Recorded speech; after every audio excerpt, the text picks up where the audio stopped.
കിസ്മത്ത് രചന Diya V K. അവതരണം ഷാഹുൽ മലയിൽ. Editing Shereej Poonoor. എന്റെ പൊന്നു വല്യമ്മ, ഏതിലൊന്ന് ഉറച്ചിക്ക്. ഞാനിപ്പോ എന്താ വേണ്ട? ഇനിയിപ്പൊ പറഞ്ഞിട്ട് കാര്യമില്ലല്ലോ, എല്ലാം കഴിഞ്ഞില്ലേ. ഭക്ഷണം കഴിച്ചുറങ്ങാൻ നോക്ക്, ഞാൻ പോവാ. ഇതിപ്പോ ആ കൺഫ്യൂഷൻ ആയല്ലോ, എന്തായിരിക്കും അവൾക്ക് പറയാനുള്ളത്? ഉറങ്ങാൻ കിടന്നെങ്കിലും നിദ്രാദേവി ഏഴായാലത്ത് പോലും വന്നില്ല. അവളിന്ന് വിളിച്ചു നോക്കിയാലോ, പക്ഷെ നമ്പർ എവിടെ?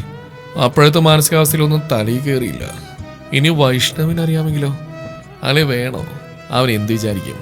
ഒരുപാട് കൂട്ടലും കിഴിക്കലും നടത്തി ഒടുക്കം ഫോൺ എടുത്ത് വൈശുവിനെ വിളിച്ചു. പാതിരാത്രിയായിട്ട് നിനക്കൊന്ന് ഉറക്കല്ലേ? ഇപ്പൊ എന്ത് ഡൗട്ട് കൊണ്ടാണ് തെണ്ടി വന്നേക്കുന്നേ? ഞാൻ എന്റെ ആവശ്യം അവനോട് പറഞ്ഞു. ബെസ്റ്റ്, അതൊക്കെ അപ്പൊ എടുത്തു വെക്കണ്ടേ? എന്നോടല്ലോ, നിന്നോടല്ലേ അവൾ പറഞ്ഞു. നിന്നോട് പറഞ്ഞാലും എനിക്കതിനെ അറിയാനാ. പ്ലീസ്, നല്ല ചക്കരയല്ലേ, നിന്റെ പരിപാടിക്ക് വേണ്ട ചെലവ് മൊത്തം ഞാൻ തരാം. എനിക്കറിയാം അത് നിന്റെ ഉണ്ടെന്ന്. ഉറപ്പാണല്ലോ, ഫംഗ്ഷന് മുഴുവൻ ചെലവ് എടുക്കേണ്ടി വരും. ഷുവർ, ഞാൻ ഏറ്റു. നീ നമ്പരാണ് മുത്തേ. അധികം പൊക്കണ്ട, ഞാൻ തരാം. ഇപ്പോഴല്ല, സൂര്യമാമനൊന്ന് വന്നോട്ടെ. പാതിരാത്രിക്ക് പെൺകുട്ടികളെ നമ്പരാൻ മാത്രം ഫ്രോഡല്ല ഞാൻ. എന്റെ പൊന്നോ, നമിച്ചു. ഓക്കെ, രാവിലെ മറക്കാതെ തരണം. ആശ്വാസം. ഇനി അവൾക്ക് എന്താണ് പറയാനുള്ളത്? പതിയെ ഞാൻ ഉറക്കത്തിലേക്ക് നീങ്ങി. സാറ്റർഡേ ആയതുകൊണ്ട് ഇന്ന് ഇവളുമാരി ക്ലാസ് ഇല്ല. ആച്ചുമ ഓഫീസിൽ പോകാൻ റെഡിയാവുന്നുണ്ട്. ഉണർന്നിട്ട് എഴുന്നേറ്റ് പോകാതെ ബെഡിൽ തന്നെ ആച്ചു റെഡിയാവുന്ന നോക്കി കിടക്കുമ്പോഴാണ് എന്റെ ഫോൺ റിങ് ചെയ്യുന്ന കേട്ടത്. ഹലോ, യാരിന്ത പുള്ളേ? എന്റെ ക്ലാസ്മേറ്റ്സ് ആരെങ്കിലും ആവുന്ന കരുതി അറിയാവുന്ന തമിഴ് സ്റ്റൈലിൽ ആളായി നോക്കിയതാ. നമ്പര് മാറിയും തോന്നുന്നു. ഏതോ തമിഴത്തിയ ഫോൺ എടുത്ത്. അപ്പുറത്തുനിന്നൊരു പുരുഷ ശബ്ദം. ഇത് മലയാളി തന്നെയാണ് മിസ്റ്റർ, താൻ വിളിച്ച കാര്യം പറയടൂ. ഇപ്പൊ ഉറപ്പായി, ഇതാ കുരങ്ങത്തി തന്നെ. കുരങ്ങി നിന്റെ കെട്ടിയോള് രാവിലെ തന്നെ വിളിച്ചിട്ട് വായുകൾ തെരുമുഴുവൻ പറയിപ്പിക്കണേ. അതെ പൊന്നുമോളെ, അവൻ എന്തെങ്കിലും അവിവേകം പറഞ്ഞിട്ടുണ്ടെങ്കിൽ ദയവായിട്ട് ക്ഷമിക്കണം. ഞാൻ ഇന്നലെ ബീച്ചിൽ വെച്ച് കണ്ട ഇക്കയാണ്. മോൾക്ക് എന്തോ എന്നോട് പറയാനുണ്ടെന്ന് പറഞ്ഞിരുന്നു. എപ്പോഴാണ് സൗകര്യം എന്ന് വെച്ചാൽ ഞങ്ങൾ അങ്ങോട്ട് വരാം. നേരത്തെ കേട്ട ശബ്ദമല്ല, ഇപ്പൊ ആളെ പിടികിട്ടി. പെട്ടെന്ന് ഞാൻ ആച്ചുമാനെ നോക്കി. എന്നെ തന്നെ നോക്കിയിരിക്കുകയാണ് അവൾ. പടച്ചോനെ, നീ ഒരു മിനിറ്റ്, ഇവിടെ റേഞ്ച് ഇല്ലാന്ന് തോന്നുന്നു.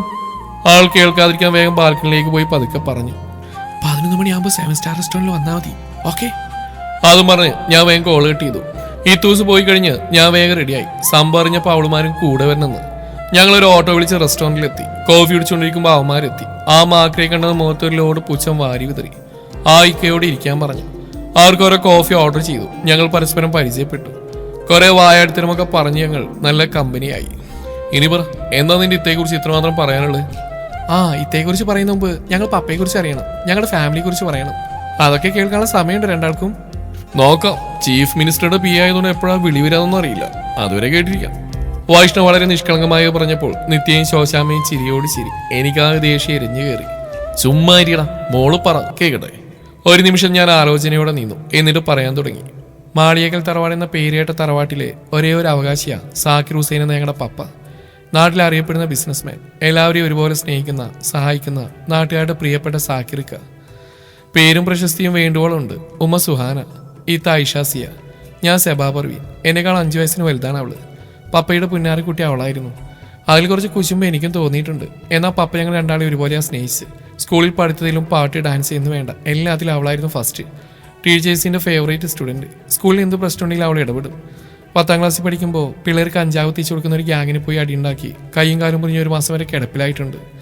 എന്നിരുന്നാലും ആ വർഷം സ്കൂളിൽ ഹൈസ്കോർ മാർക്കും വാങ്ങിച്ചുകൊണ്ടാണ് ആ വിദ്യാലയത്തിൻ്റെ പടിയിറങ്ങിയത്. +2 പഠിക്കാൻ വീട്ടിൽ നിന്ന് ദൂരെ ഒരു കോളേജിൽ ചേർത്തെങ്കിലും അവിടുന്ന് കരഞ്ഞ് ബഹളം വെച്ച് വീടിനടുത്ത് തന്നെയുള്ള കോളേജിലേക്ക് മാറി. അത്രയ്ക്കും ഞങ്ങൾ വിട്ടിക്കാൻ കഴിയില്ലായിരുന്നു അവൾക്ക്. പുതിയ സ്കൂള്, പുതിയ ഫ്രണ്ട്സ്, എല്ലാം കൊണ്ടും തീർത്തും സന്തോഷത്തോടെ കഴിഞ്ഞ കാലം. സ്കൂൾ ആർട്സിലേക്ക് അവളൊരു പാട്ട് പാടി. ചെറുപ്പം മുതലേ നന്നായിട്ട് പാടുമായിരുന്നു. അവളുടെ പാട്ടിയായിട്ട് അവിടെയുള്ള റിതം എന്ന സ്കൂൾ ബാൻഡിൽ അവളെ ചേർക്കുകയും ചെയ്തു. സ്കൂളുകൾ തമ്മിലുള്ള ഫൈറ്റിൽ എന്ന് 1ാം സ്ഥാനം ഇവരുടെ ഗ്രൂപ്പിനായിരുന്നു. 10ഓളം മത്സരങ്ങൾ ആ 2 വർഷത്തിനിടയ്ക്ക് നടന്നിട്ടുണ്ട്. അങ്ങനെയുള്ള ഒരു മത്സരത്തിൽ വെച്ച് പരിചയപ്പെട്ടതാണ് അജാസ് എന്ന അജുവിനെ. ആദ്യം ഉടക്കായിരുന്നെങ്കിലും പിന്നീട് അവർ നല്ല ഫ്രണ്ട്സായി. എഞ്ചിനീയറിംഗ് പഠിക്കാൻ സെലക്ട് ചെയ്തും അഹങ്കാരനായിരുന്നു. പപ്പയുടെ ബിസിനസ് ഫ്രണ്ടിലും ആൺകൂടിയാണ് ഈ അജാസ്. അതുകൊണ്ട് തന്നെ വീട്ടിൽ എപ്പോൾ വേണമെങ്കിലും വരാനും പോകാനുള്ള സ്വാതന്ത്ര്യം അവനുണ്ട്. +2 കഴിഞ്ഞെങ്കിലും അവരുടെ റിതം ബാൻഡ് ഉപേക്ഷിച്ചില്ല. അജാസിനെയും ഡ്രീം ലാൻഡ് എന്നൊരു പുതിയ ബാൻഡ് ഉണ്ടാക്കി. കൂടുതലും സ്റ്റേജ് പ്രോഗ്രാംസ് അവരെ തേടി വന്നു. ഇതിനിടയിൽ സൗഹൃദത്തിൽ നിന്നും പ്രണയത്തിലേക്ക് അവരുടെ ബന്ധം മാറി. അജാസിന്റെ വീട്ടുകാർ പപ്പയോട് ഐശുവിന് അവർക്ക് കൊടുക്കാമെന്നും ചോദിച്ചു വന്നപ്പോൾ പഠനം കഴിഞ്ഞിട്ട് വിവാഹം നടത്തിത്തരാമെന്നും ഇപ്പൊ മോതിരമാല ചടങ്ങ് നടത്താമെന്നും പപ്പ അവർക്ക് വാക്കുകൊടുത്തു. പക്ഷേ അതൊരു ചതിയുടെ തുടക്കം മാത്രമാണെന്ന് മനസ്സിലാക്കാൻ ഞങ്ങൾ ഒരുപാട് വൈകിപ്പോയിരുന്നു. ഐഷയുടെ 22ാമത്തെ ബർത്ത്ഡേ എല്ലാ പ്രാവശ്യത്തെയും പോലെ ഞങ്ങൾ അന്ന് ആഘോഷിക്കാൻ തീരുമാനിച്ചു. ഇപ്രാവശ്യം വേറെ പ്രത്യേകത കൂടിയുണ്ട്. ഐഷയുടെ അജാസിക്കയുടെ റിംഗ് എക്സ്ചേഞ്ചിങ് കൂടെ നടത്താൻ തീരുമാനിച്ചു. ഇത്ര നല്ല ഹാപ്പിയില്ല. സ്വപ്നം കണ്ടു നടന്ന ചെക്കനെ തന്നെ ജീവിത പങ്കാളിയായി കിട്ടിയല്ലോ. റെഡ് ഗൗണിൽ ഇത്തൂസം നല്ല സുന്ദരി കുട്ടിയായി സ്റ്റേജിൽ പാറി നടക്കുന്നത് ഇപ്പോഴും എൻ്റെ മുമ്പിൽ തെളിഞ്ഞു വരുന്നുണ്ട്. രണ്ട് വീട്ടുകാരുടെ ആശീർവാദത്തോടെ ഭംഗിയായി ഫംഗ്ഷൻ കഴിഞ്ഞു. പിറ്റേന്ന് രാവിലെ തന്നെ ഒരു സ്റ്റേജ് പ്രോഗ്രാം ഉണ്ടെന്നും പറഞ്ഞ് അജുക്ക് ഇത്തയെ വിളിച്ചുകൊണ്ടുപോയി. ഇവിടുന്ന് കുറേ ദൂരെയാണ് പ്രോഗ്രാം നടക്കുന്ന സ്ഥലം. അത്ര ദൂരത്തേക്കൊന്നും പപ്പ അവളെ പറഞ്ഞേക്കാറില്ല. അജാസിന്റെ നിർബന്ധം കൂടിയപ്പോൾ പാതി മനസ്സോടെ സമ്മതിക്കുകയായിരുന്നു. അവരുടെ കൂടെ എപ്പോഴും ഞാനും പോവാറുണ്ട്. ഐഷുവിൻ്റെ വലിയൊരു ഫാനാണ് ഞാൻ. പക്ഷെ അന്ന് ഓരോ കാരണങ്ങൾ പറഞ്ഞ് അജുക്ക് എന്നെ ഒഴിവാക്കി. നൈറ്റ് പ്രോഗ്രാം കഴിഞ്ഞ് കൂടെയുള്ളവർ അവരുടെ ട്രാവലർ കയറിയപ്പോൾ അജാസ് ബുള്ളറ്റിൽ പോകാമെന്ന് പറഞ്ഞ് ഇത്തയോടെ പിടിച്ചു വെച്ചു. ആച്ചു എല്ലാ വണ്ടികളും നന്നായിട്ട് ഓടിക്കും. റോഡിലേക്ക് ഇറങ്ങിയാലും ശ്രദ്ധിച്ച വാഹനങ്ങൾ എടുക്കാറുള്ളൂ. അതുകൊണ്ട് തന്നെ പപ്പ ധൈര്യത്തോടെ അവളുടെ കയ്യിൽ വണ്ടി എടുക്കാറുണ്ട്. അന്ന് അജാസിക്ക് ഇത്തയോട് ഡ്രൈവ് ചെയ്യാൻ പറഞ്ഞു. അവൾ ടയേർഡായതുകൊണ്ട് കുറെ പിന്മാറാൻ നോക്കി. പക്ഷെ അജാസു അവൻ്റെ പപ്പയൊരിക്കൽ തിരക്കഥ വിജയിക്കണമെങ്കിൽ അവളെ കൊണ്ട് തന്നെ ഡ്രൈവ് ചെയ്യിക്കണമായിരുന്നു. ഒടുക്ക അവൻ്റെ സ്നേഹത്തിന് മുമ്പിൽ അവൾ തോറ്റു കൊടുത്തു. അവർ യാത്ര തുടങ്ങി. ബൈപ്പാസിൽ നിന്ന് മാറി ഇടുങ്ങിയ ഒരു വഴിയിലേക്ക് കയറിയപ്പോൾ വണ്ടിയുടെ മുമ്പിലേക്ക് എന്തോ ചാടിയ പോലെ പെട്ടെന്ന് അവൾ ബ്രേക്ക് ചെയ്തു. വലിയൊരു ശബ്ദത്തോടെ ബുള്ളറ്റ് നിരങ്ങി അവിടെയുള്ള കുറ്റിക്കാട്ടിലേക്ക് മറിഞ്ഞു. വീണപ്പോൾ അവളുടെ തല ഒരു കല്ലിൽ തട്ടി. അപ്പോൾ തന്നെ ബോധം നഷ്ടപ്പെട്ട് അവളോട് കുഴഞ്ഞു വീഴുകയായിരുന്നു. പിന്നെ ആശുപത്രിയിൽ വെച്ചാ ഞങ്ങൾ അവളെ കാണുന്നത്. അജാസ് അതിൽ പോയൊരു വണ്ടി കൈ കാണിച്ച് നിർത്തി അവളെ ഹോസ്പിറ്റലിൽ എത്തിച്ചു. ആ ഒരു നിസ്സാര പരിക്കളേ ഉള്ളൂ. ഞങ്ങൾ ചെല്ലുമ്പോൾ ഐഷ കണ്ണടച്ചെടുക്കുക. പപ്പയെ കണ്ട് സോറി പറഞ്ഞ് ഒരുപാട് കരഞ്ഞു. പാപ്പ അവളെ സമാധാനിപ്പിച്ചു. എന്നാൽ പ്രശ്നം മറ്റൊന്നായിരുന്നു. അവൾ ഓടിച്ച ബൈക്ക് ഒരാൾ ഇടിച്ചു. അയാൾ അപ്പം തന്നെ മരിച്ചുപോയി എന്നൊക്കെ അജാസ് ഉപ്പയോട് പറഞ്ഞു കൊടുക്കുന്നുണ്ട്. അവനും അവൻ്റെ ഉപ്പയും കൂടെ ആ ബോഡി ആരും അറിയാതെ മാറ്റിയിട്ടുണ്ടെന്നും പറഞ്ഞു. എന്നാൽ ശരിക്കും സംഭവിച്ച് അജാസിന്റെ ഉപ്പ എന്തോ പ്രശ്നത്തിന്റെ പേരിൽ ഒരാളെ കൊല്ലുകയും അതിന്റെ പപ്പയുടെ തലയിൽ കെട്ടിവെച്ച് ബ്ലാക്ക് മെയിൽ ചെയ്ത് സ്വത്തുകൾ തട്ടിയെടുക്കാനും കണക്ക് കൂട്ടി. എന്നാൽ പപ്പയുടെ സ്വത്തിന്റെ നേർപകുതി ഇത്തയുടെ പേരിലാണെന്ന് മനസ്സിലാക്കിയ അജാസ് പ്ലാൻ മാറ്റുകയായിരുന്നു. അന്ന് ഞാൻ മൈനർ ആയതുകൊണ്ട് ബാക്കി പകുതി പപ്പയുടെ പേര് തന്നെയാണ്. അതുകൊണ്ടാണ് അവർ ഇത്തയും പപ്പയെ ഒരുപോലെ കുടുക്കിയത്. ആ ഒരു പപ്പയെ ആ ബോഡിയുടെ അടുത്തേക്ക് കൊണ്ടുപോയി. ആ ഒരു പ്ലാൻ പോലെ തന്നെ പപ്പ ആ ബോഡി എടുക്കുന്നു. വിജനമായ ഒരു സ്ഥലത്ത് കൊണ്ടുപോയി പെട്രോൾ ഒഴിച്ച് കത്തിക്കുന്നെല്ലാം പപ്പ അറിയാതെ വീഡിയോ എടുക്കുന്നുണ്ടായിരുന്നു. മകളുടെ ഭാവി ആലോചിച്ച് ചെയ്യാൻ പാടില്ലാത്തൊക്കെ ചെയ്തു കൂട്ടി. ഒരിക്കലും തന്റെ മകൾ അറിയാൻ ഇടവരുതെന്ന് മറ്റുള്ളവരോട് പപ്പ അപേക്ഷിച്ചു. ഇതിനിടയിൽ ഉപ്പറിയാതെ അജാസ് അവളോട് വേറെ കഥ പറഞ്ഞു പറ്റിക്കുകയായിരുന്നു. അവളുടെ ബൈക്ക് കിട്ടിയ ആൾ ഹോസ്പിറ്റലാണെന്നും കേസ് ഒഴിവാക്കാൻ വലിയ ഏതൊക്കെയോ പേപ്പറിൽ സൈൻ ചെയ്യുകയും ചെയ്തു. ദിവസങ്ങൾ കഴിയവേ പതുക്കെ ഞങ്ങളെല്ലാം മനസ്സിലാക്കി വന്നപ്പോഴേക്കും ഞങ്ങൾ താമസിച്ച വീട് ഉൾപ്പെടെ എല്ലാം കൈവിട്ടു പോയിരുന്നു. അല്ല, അവർ ഞങ്ങളെ ചതിച്ചെല്ലാം കൈക്കലാക്കിയിരുന്നു. അവരുടെ ഭീഷണി കാരണം ഒന്ന് പരാതിപ്പെടാൻ പോലും പപ്പ പോയില്ല. എന്നാൽ പെട്ടെന്ന് വന്ന സ്ട്രോക്ക് മൂലം പപ്പ ഒരു വശം തളർന്നുപോയി. ഉമ്മയുടെ പേരിൽ പണ്ട് പപ്പ വാങ്ങിച്ച സ്ഥലത്ത് ഞങ്ങൾ ചെറിയ വീടെടുത്ത് അങ്ങോട്ടേക്ക് താമസം മാറി. താൻ കാരണമാണ് ഇങ്ങനെയൊക്കെ സംഭവിച്ചെന്ന കുറ്റബോധം കൊണ്ട് ഇത്തൂസം ആത്മഹത്യക്ക് ശ്രമിച്ചു. എന്നാൽ സമയത്ത് ഞാൻ കണ്ടുകൊണ്ട് നാട്ടുകാരുടെ സഹായത്തോടെ പെട്ടെന്ന് ഹോസ്പിറ്റലിൽ എത്തിച്ചു. ജീവ രക്ഷിച്ചെങ്കിലും താളം തെറ്റിയ മനസ്സുമായിട്ടാണ് ഇത്ത വീട്ടിലേക്ക് വന്ന്. പിന്നെ ഹോസ്പിറ്റലും കൗൺസിലിംഗും ഒക്കെ ആയി ഈ നിലയിലെത്തിക്കാൻ 6 മാസത്തോളം ആയിട്ടുണ്ട്. തീർത്തും പുതിയൊരാളായിട്ടാണ് ആച്ചി ചികിത്സ കഴിഞ്ഞ് മടങ്ങിയെത്തിയത്. ഞങ്ങളുടെ വീടിന് വേണ്ടി ഒരു വക്കീലിനെ കണ്ട് കേസ് കൊടുക്കുകയാണ് അവൾ ആദ്യം തന്നെ ചെയ്ത്. ഉപ്പയുടെ ചികിത്സയും കേസും എല്ലാം കാരണം ഉമ്മയുടെ പേരിലുള്ള സ്വത്തുക്കൾ ഏകദേശം തീരാറായിട്ടുണ്ട്.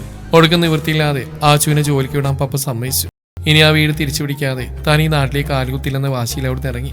Hotel receptionist, shop keeper, accountant തുടങ്ങി പല വർഷത്തോളം അവൾ പല സ്ഥലങ്ങളിലും പല ജോലിയും ചെയ്തു. ഏകദേശം ആ സമയം തന്നെ എനിക്ക് MBBS ബാംഗ്ലൂർ അഡ്മിഷൻ കിട്ടിയപ്പോൾ ഞാനും ആ നാട് വിട്ടു പോകുന്നു.